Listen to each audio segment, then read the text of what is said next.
Salut à tous, j'espère que vous allez bien. Aujourd'hui, alors il n'y a pas grand-chose à faire en ce moment, j'avoue. Euh, le temps n'est pas terrible du tout. Et un abonné m'a demandé des nouvelles de ce petit moteur. Voilà, pour ceux qui suivent la chaîne depuis longtemps. Alors longtemps, c'est relatif, hein. C'est un moteur que j'avais acheté sur RC Model Store en Italie, à Naples, donc j'avais un peu vanté les mérites à l'époque. Je l'avais monté sur ma petite dixième. Et on me demande des nouvelles, de savoir, voilà, en vue éventuellement d'un achat de ce genre de produit. Alors, c'est un moteur thermique de 2,1 cm3, 1,12 hein, du coup, de marque Boss, préparé, entre guillemets, Mario Rossi. C'est un moteur que j'ai pas roulé du masse du coup parce que je l'ai monté, j'ai roulé un peu avec et du coup je passais un peu autre chose du coup enfin voilà j'ai fait d'autres trucs. Je l'ai pas vraiment exploité, je dirais. Comme on m'a demandé un peu mon avis et puis ce que j'en pensais, ce que je propose, bah, c'est qu'on le démonte ensemble pour voir un peu comment il est fait. Déjà avant achat éventuellement pour certains, voir un peu comment c'est fichu là-dedans. Et puis je leur montrerai sur ma GPX4 ou sur la X-Ray, peu importe. Puis on ira le rouler un coup pour voir un peu, approfondir un petit peu, on va dire, un petit peu la chose. Alors, pourquoi ce moteur? Parce qu'en fait, il est pas cher. Voilà. Moi, j'ai pas les moyens d'acheter des moteurs à 500-600 balles pour faire du loisir, quoi. Alors, c'est pas que j'ai pas les moyens, mais je trouve un peu ridicule, je sais pas ce que vous en pensez, de mettre 600 euros dans un moteur pour juste tourner un petit peu comme ça de temps en temps, quoi. C'est un peu bébête. Enfin, ça a pas, je trouve pas que ça n'a pas grand intérêt parce que du coup, alors effectivement, si on prend l'OS que j'ai, on a regardé la vidéo là, mon petit OS XZ, qui est un moteur, j'imagine, très cher. Alors, je ne saurais pas vous le dire, mais je pense que de toute façon, c'est un moteur très cher. Effectivement, c'est des bons moteurs, on peut pas dire, ça marche. Mais ça reste fun, mais c'est un peu useless quoi pour ce que je fais. Quoi. Je l'aurais pas acheté autrement quoi. Donc ces petits blocs là sont sympas. Euh, alors les questions qui se posaient, ça dure combien de temps? Alors ça c'est la question à 10 balles. Ça dure combien de temps? Alors en temps, c'est difficilement quantifiable le terme de temps. C'est plutôt quantifiable en termes de litres, on va dire, hein, en sachant qu'un plein fait à peu près 6 minutes en moyenne, la louche, plus ou moins, que en fin de compte, en 6 minutes, on fait dans une journée, vous allez peut-être faire 4 pleins, 5 pleins, j'en sais rien. Tu vois, c'est pas non plus, voilà, avec un moteur en moyenne bien mené et bien entretenu, tient une trentaine de litres dans son ensemble, avec un remplacement, je dirais quand même du roulement principal quand même un peu plus tôt, à une dizaine de litres, je pense. La bielle, c'est selon le jeu qu'elle a. Si elle en prend, si elle en prend pas, ça c'est un peu, voilà, sur quel châssis c'est monté. Est-ce que c'est violent, pas violent? Est-ce que vous réglez pauvre? Est-ce que vous réglez riche? Tout ça fait qu'un moteur dure plus ou moins longtemps. Voilà. En sachant qu'il ne faut pas oublier qu'il faut éviter qu'il dépasse des températures extraordinaires, c'est-à-dire dans le genre plus de 100, pour moi 100 degrés, ça reste une limite acceptable. Au-delà, ils prennent cher quand même, je trouve. Ah, les compétiteurs, ils s'en foutent, hein, parce que bah, le moteur, il fait une course, puis il le change. Hein, j'ai même vu, moi, qui faisait des qualifs et qui changeait le moteur. Hein, moteur de qualif, moteur de course. Voilà, ils sont pas tendres avec la mécanique. Hein. Le but, c'est pas d'être tendre, c'est de faire des temps et puis des résultats, quoi. Nous, on n'a pas tout à fait le même, on n'a pas la même vision des choses, donc on va plus prendre soin de notre matériel. Alors, vous allez me dire, un moteur à 100 balles, alors 99 euros même, je crois, pour être précis, non livré, hein, hors frais de port. Ça ne doit pas valoir grand-chose. Alors, c'était peut-être vrai avant, bien que je suis pas convaincu. parce qu'on a quand même un carburateur métallique qui pourrait être plastique. La buse de collecte de carburant ici, souvent elle est en plastique sur les modèles plus économiques. Ici, on a quand même une pièce métallique d'origine. Je vous dis, un carbu métallique. Donc, souvent, on peut retrouver qu'un corps plastique et puis un boisseau inséré alu dedans, c'est moins cher à fabriquer. La finition du carter en soi est pas extraordinaire. C'est un peu brut de fonderie, je dirais, mais dans l'ensemble, ça fait le job, quoi, hein. Il y a une espèce de micro-ventilation en dessous, même si j'aurais bien voulu que ça soit un petit peu plus exprimé. Mais je trouve que, en fin de compte, pour une centaine d'euros, c'est pas si mal, quoi. Je trouve. Bon, il n'a pas été démonté depuis un moment parce qu'il est dans sa boîte, là. Donc, on a... je dis pas de bêtises. Oui, on a bien un double joint en fond de carter. Pareil, hein, sur les versions, il y a des versions qui n'ont qu'un seul joint au-dessus et pas de joint en bas, forcément, hein. Ça coûte un peu plus cher d'aller fraiser là en bas. Là, c'est pas le cas. Donc ça, c'est un plus au niveau étanchéité. Je trouve que ça a été un énorme progrès sur les moteurs. On va enlever le dissipateur thermique. Alors, j'ai sorti ma belle serviette dégueulasse serpent. Dédicace spéciale à Manigarage 68. Hein. Mais elle fait bien le job pour les moteurs, je trouve, parce que... Voilà, on ne perd pas les pièces, ça abîme pas, et puis c'est vintage. Même si je pourrais la laver, mais non, j'hésite un peu. C'est comme un doudou, un peu, vous savez, il faut que ça pue un doudou. Si ça pue pas, c'est pas marrant.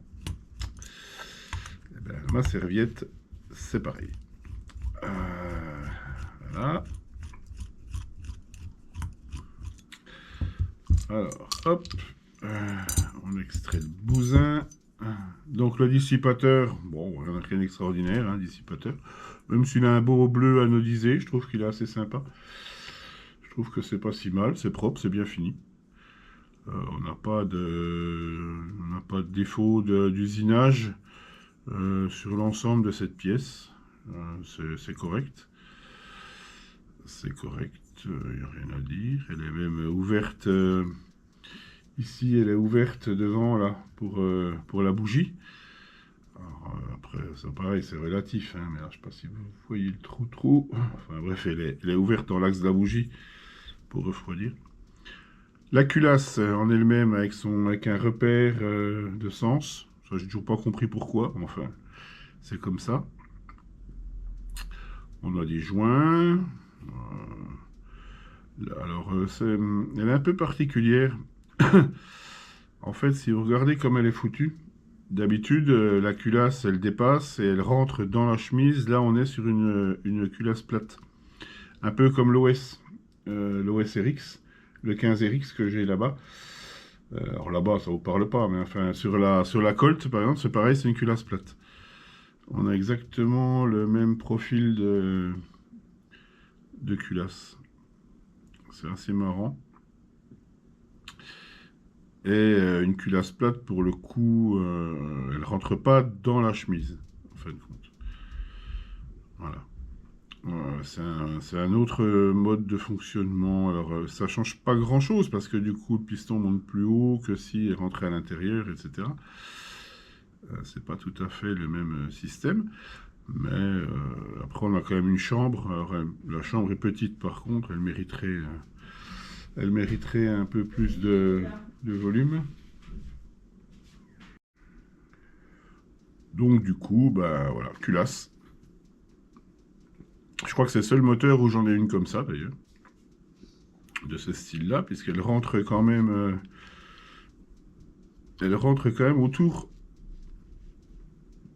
autour de la chemise. Voilà.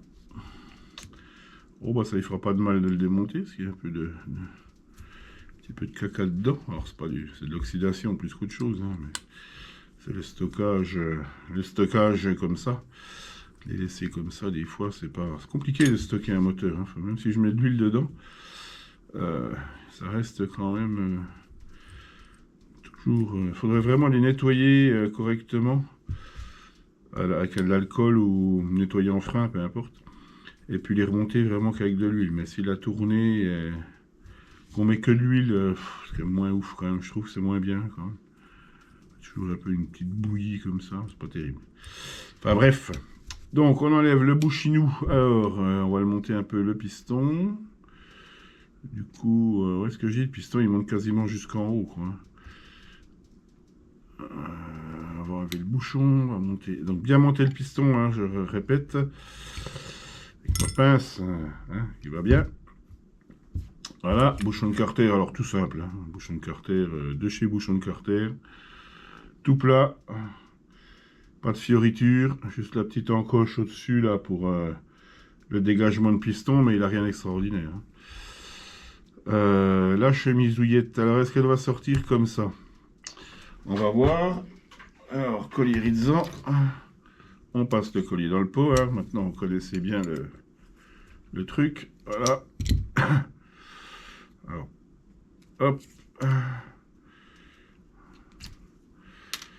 On passe dedans et normalement, ça sort. Voilà. Donc, c'est un 3 transferts.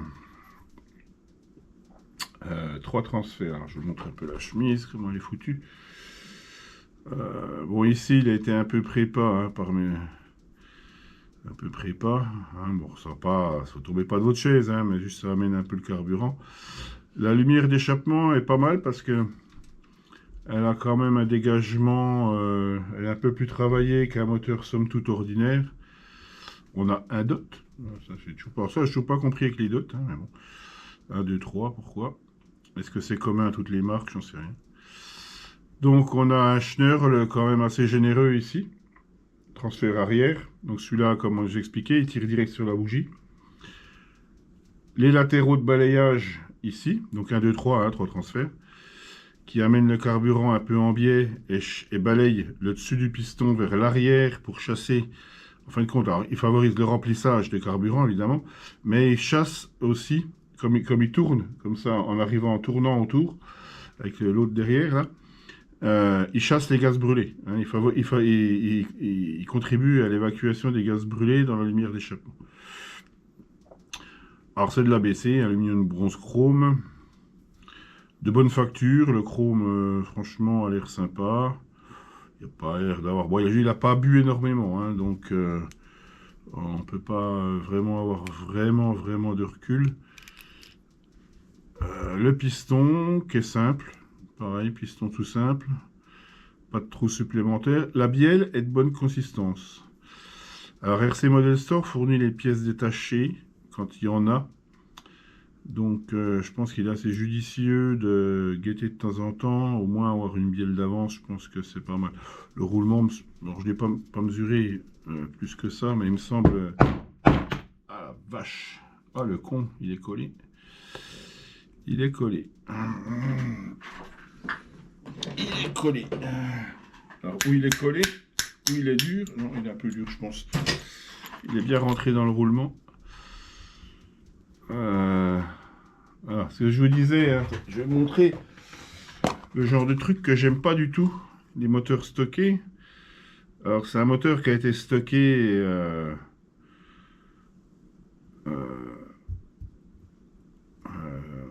ah oui, quand même une espèce de morve là dedans. Donc ça c'est du reste de carburant en fin de compte, hein, c'est de l'huile. C'est un reste d'huile de carburant et qui fait quand même du dépôt, quoi. Je veux dire, voilà. Vous voyez, ce genre de choses, là. Quand vous remettez votre moteur en route, et ben ça repasse où? Par les pistons, par les transferts. Alors, c'est pas consistant, hein. C'est une espèce de merdouille d'huile. Ça n'a pas de consistance en soi. Mais ça fait quand même quelque chose qui est pas... comment? Qui est pas... C'est pas souple, quoi. Je veux dire, c'est quand même un truc, quoi. C'est un truc. Ça c'est dans le roulement, hein, oui. Ça, j'aime pas du tout parce que, en fin de compte, Moralité, quand on veut remiser un moteur, on le démonte, on le nettoie et on le range, quoi. On en a un peu la preuve. Le vilebrequin, lui, il est nickel. Pas de souci particulier, même si, mes cotons-tiges, même si dans l'absolu, on a quand même, oui, ça j'aime pas, ça, oui. Parce que ça veut dire que ça va remonter, ça va pas être dilué tout de suite, et ça va quand même passer par le piston, quoi. Euh, du coup, merci pour ta question, ça m'a permis de le démonter, ce que j'aurais pas forcément fait. Pas forcément fait de prime abord, tout de suite, quoi. La bielle, pas de jeu, donc on peut dire que le maneton est quand même d'assez bonne qualité. Donc, ben, au final, hein, ça va être un moteur qui va passer au bain ultrason, déjà pour commencer. Ça, c'est inévitable.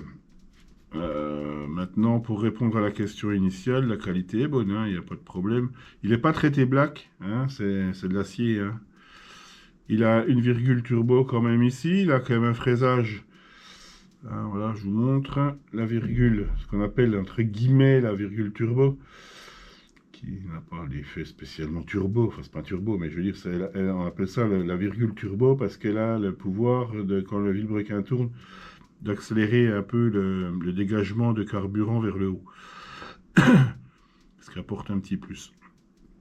Il est travaillé au niveau des arêtes ici. On voit pas forcément bien, mais voilà.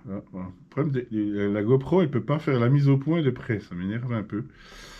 Donc voilà, vous voyez, il est quand même travaillé sur les bords, sur les entrées. Il y a une patte ici pour la patte rouge là pour amener le carburant un peu correctement quand il rentre à l'intérieur. Et il est bien. Le bloc est propre. Alors, par contre, l'intérieur est quand même relativement bien usiné. On voit bien la bouse. Je vais essayer de vous montrer mieux avec un éclairage supplémentaire. Voilà, on voit bien on voit bien la merde au fond. Hein. Et c'est un moteur qui a été arrêté, qui n'a pas été arrêté avec du carburant dedans. Du coup, il était, comme je fais quand je fais le dernier arrêt, je le pince pour laisser que l'huile. Mais on voit bien que l'huile fait quand même un dépôt, quoi. Hein. Je veux dire, ça je n'invente pas. Et c'est intéressant. C'est un moteur qui a tourné il y a l'année dernière quand même. Hein. Il y a pas 10 ans qu'il est dans sa boîte, quoi. Ou l'année d'avant. Non, peut-être l'année dernière. Ouais, peut-être l'année dernière. Enfin, peu importe. Bon, ça va tout partir, hein, puisque c'est pas du dépôt brûlé, mais c'est du dépôt quand même. Je trouve que c'est quand même assez sale, en sachant qu'il faut que ça soit le plus pur possible, hein, ça va de soi. Le piston, lui, n'a pas de mal, hein, puis de toute façon, il n'a pas tourné. Le piston est bien foutu, hein, c'est quand même un double segment d'huile. Voilà. Alors, les SM, les Boss, alors, je sais pas qui fabrique, c'est quelqu'un sait, je ferais bien savoir. Qui fabrique pour eux, parce que je suis pas sûr que ce soit eux qui les fabriquent. Hein. Euh, je sais pas ce que c'est comme base réellement, puisque j'en ai un autre. C'est une base Pico, pour le coup. Mais ils appellent ça les moteurs Chepis. Mais voilà quoi, non, mais je veux dire, c'est un bon petit moteur. Voilà, si vous cherchez un petit 21, un petit 12, pardon, pas un 21, un petit 12 pas trop cher, franchement, c'est un bon moteur, quoi. Enfin, pour l'instant, quoi. On le fera, je dirais de le faire tourner la semaine prochaine un petit coup, que vous ayez un aperçu pour ceux qui n'ont pas vu, ou puis bon, je m'étais pas appliqué spécialement, hein, quand je l'avais fait tourner, c'était vite fait, quoi. Hein. C'était sans fioriture, quoi. Hein. C'était les premiers roulages, voilà. On peut mieux faire. On va essayer de s'appliquer un petit peu pour voir comment il va, quoi. Hein. En attendant, je vais le passer au bain à ultrason. Déjà pour décoller tout le caca qu'il y a dedans, là. Je vais mettre un peu d'alcool isopropylique, eau déminéralisée, puis je vais faire un bain. Je vais le laisser tourner un bon moment quand même. Bien décoller tout ça. Il a quand même un roulement étanche devant, ce qui est assez notable pour être souligné. C'est pas un vulgaire roulement acier de base. Le Vilo n'a pas de trou spécialement de lubrification. Non, c'est assez propre. Voilà. Donc le petit Boss SM12, donc moi je l'ai trouvé que chez RC Model Store, j'ai pas trouvé ailleurs. J'en ai jamais vu ailleurs. Pour je crois 99 € quoi. Moi j'avais dû l'avoir avec la ligne d'échappement. Un réseau de 12 fera parfaitement l'affaire. Hein. Il est pas très capricieux côté réseau. Même si c'est pareil, j'ai une boîte complète de réseaux là qui sont un peu tous plus ou moins un peu différents. Ce serait bien aussi de faire un après-midi essai de résonateur comparatif. Pour voir un peu lesquels vont les mieux, lesquels vont les moins bien, lesquels sont funky, enfin quel est le rendu sur un moteur, genre de moteur là par exemple, sur un seul même moteur, changer les réseaux pour voir là ce que ça apporte ou ce que ça enlève. Ça peut être intéressant aussi. Le bazar parisien. Alors je suis pas sponsorisé par le bazar parisien, mais ils ont pas mal dans pièces détachées, moteurs, etc., de résonateurs à franchement pas cher. Les mecs, ils les lâchent, je crois, je sais pas, il y en a à 6 €, il y en a peut-être à 10 €. Ça vaut le coup. Il y a des coudes aussi, il y a pas mal de choses pour ceux qui cherchent un peu. Allez voir dans les pièces détachées, si vous cherchez, ils lourdent des fins de stock, je pense. Il y a peut-être des modèles conservés ou pas, mais bon, peu importe. Quand on voit le prix d'un résonateur, je veux dire, c'est quand même pas inintéressant d'avoir des petits prix. Je sais pas si c'est ma vidéo qui a fait des émules, mais il a plus de stock de chemises de C6 par rapport à la vidéo du R&B qu'on a fait là. Il en a eu jusqu'à présent, et d'un seul coup, il n'y en a plus. Peut-être que quelqu'un a trouvé ma vidéo sympa et s'est dit je vais vite rafler les chemises pendant qu'il y en a. Mais là, il n'y en a plus. Alors, je sais pas combien il en avait d'avance, mais il n'y en a plus. Puis voilà quoi, bon pour le roulement, bon ça m'inquiète pas de trop, hein. Je vais pas le démonter, il faudrait que je le mesure, mais ça a l'air assez classique. Les roulements on trouve toujours, c'est pas trop le problème. Le plus emmerdant c'est la bielle, alors normalement il en avait en stock, je vais regarder s'il y en a toujours. Chemise piston ça n'a pas trop d'intérêt, parce qu'avant que je l'use, il va couler de l'eau sous les ponts. Et puis voilà quoi, mais donc voilà le retour sur ce petit moteur, ma foi, moi j'en suis pour l'instant content. On le roulera un peu pour regarder ensemble. La bielle est quand même costaud, hein. C'est quand même, on dirait une bielle Nova Rossi, c'est marrant. Ça ressemble vachement dans sa. Elle est quand même taillée, hein. Oui, elle est taillée. Elle est pas ça pourrait être une bielle carrée comme les anciennes OS. Là, c'est quand même une bielle vraiment qui est chouette, quoi, hein. Je trouve qu'elle est bien foutue. Je vous parlais de la température. Ce qui arrive souvent, c'est quand les moteurs chauffent vraiment de trop.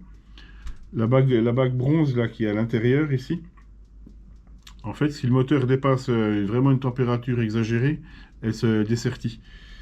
Il y a trop de dilate et elle sort la bague. C'est pour ça que je vous dis éviter de dépasser les 100 degrés, parce que c'est quand même assez destructeur quand même, hein, pour les moteurs quoi.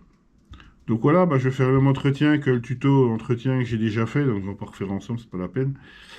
Je vais refaire exactement la même chose. Et puis, comme ça, je pourrais le remonter sur un châssis et puis on verra ce qu'il vaut réellement. Voilà. Allez, à plus tard. Ciao!